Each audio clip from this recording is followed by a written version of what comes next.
Hi everyone, I'm Chef Warren Weeks, and during this difficult time of our coronavirus pandemic here in the United States and throughout the world, I've noticed that a lot of people have started to cook together once again. We're spending time together in the kitchen, we're getting to see each other face to face, and we're spending a lot of time together, which I think is awesome. So I thought I'd take a few minutes today and share some cooking tips with you to help you out during this difficult time.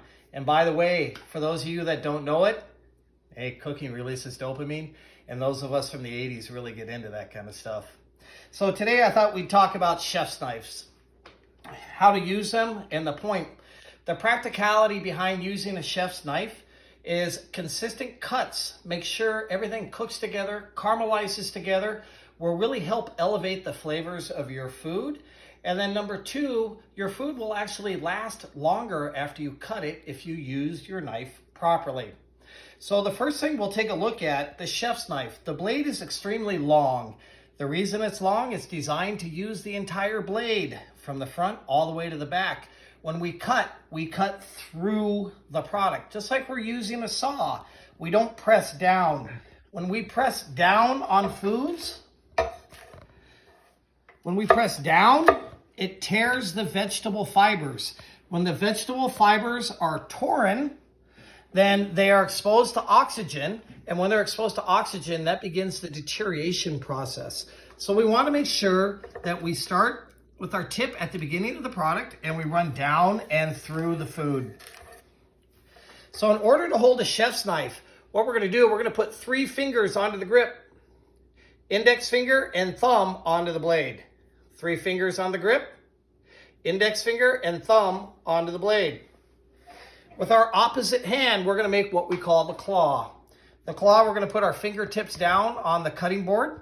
We're going to extend our knuckles forward. Your knuckles are going to become your eyes and keep your fingertips safe. Make sure you keep your pinky and your thumb out of the sunshine. The 2 most dangerous cuts in the kitchen, the 2 most common cuts are the pinky and the thumb. So make sure you keep them tucked away. So we're going to start and we're going to push down and through our food. So today we're going to practice with a small dice. A small dice is a 1/4 inch by 1/4 inch by 1/4 inch. We're going to be working with yellow squash.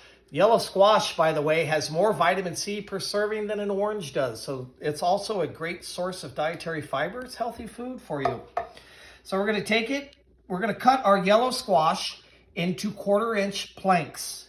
All right, 1, starting with our tip, and we're going to push down and through the food.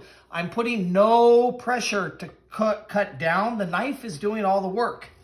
So cutting down and through.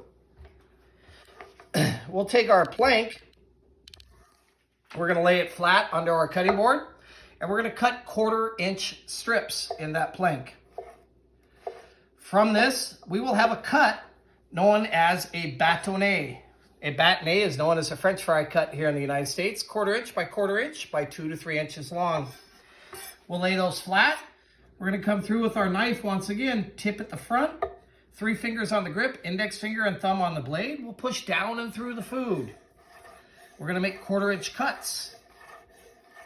You'll notice the knife is doing all the work, nothing in the wrist.